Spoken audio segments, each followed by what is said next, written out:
Hey guys, we're back out of here again with the LR308, this time for part 3. Today we're going to take a look at some accuracy when shooting hand loads. Had a couple of guys ask about, just ultimate accuracy with this rifle itself. Well, as a general rule, the only way you're going to get that kind of accuracy is with a hand load. Now, as most of you guys know that watch the channel, I've had quite a few LR308s over the years, and I've loaded up various rounds here and there, but I've got 5 just stock hand loads that have worked well in the past for the LR308. So we're going to shoot 5 of those different loads, and we'll walk down and see what we got afterwards. I'm using 168 grain Hornady hollow point boat tail over varget powder, and all of these rounds are loaded at 2.188 inches at the O-gib. So we're going to shoot three shot groups of the 168 grain, and we're going to shoot 2 3-shot groups of 155 grain Hornady hollow point boat tail match, and we'll just see what kind of groups we get. But we'll take some shots, we'll go down and check it out, and we'll go from there. Here we're going to start with this is 43 grains, and again, this is not a ladder test or anything like that. This is just some stock loads that I had in my reloading book that I've used over the years that have worked well. But we're going to try these and just see what happens. And these are all going to be shot at 110 yards.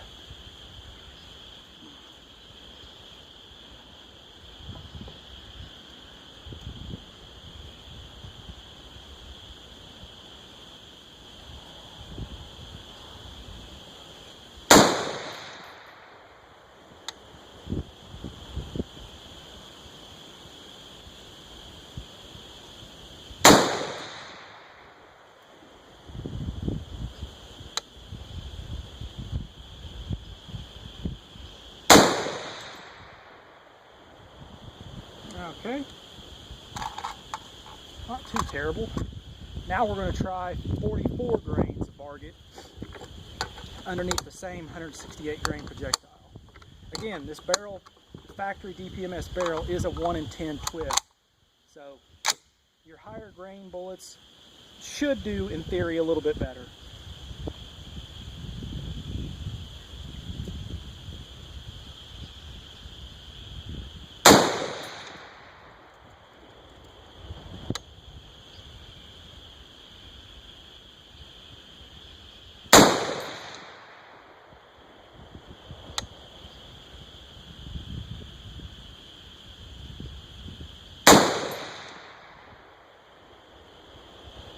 Alright, not too bad. Alright, now we're going to try 45 grains.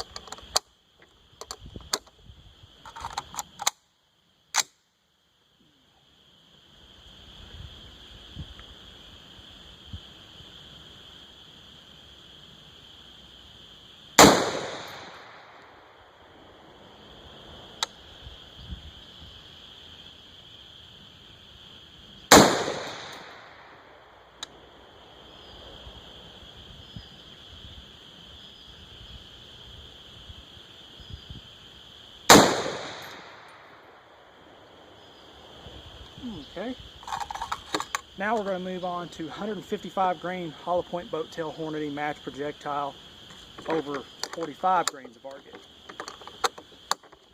Again, this is completely informal, just to give an idea of just some hand loads of what kind of performance you can expect.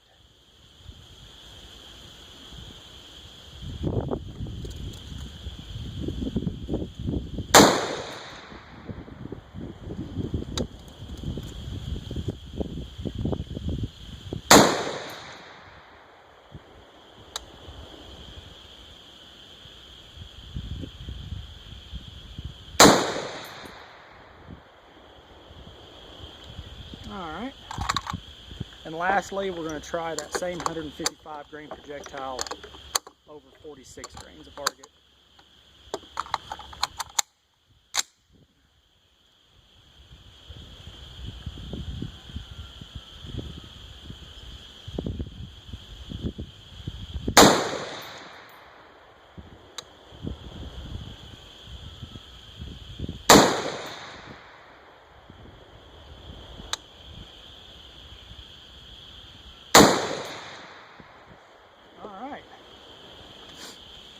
let's go down and see what we got.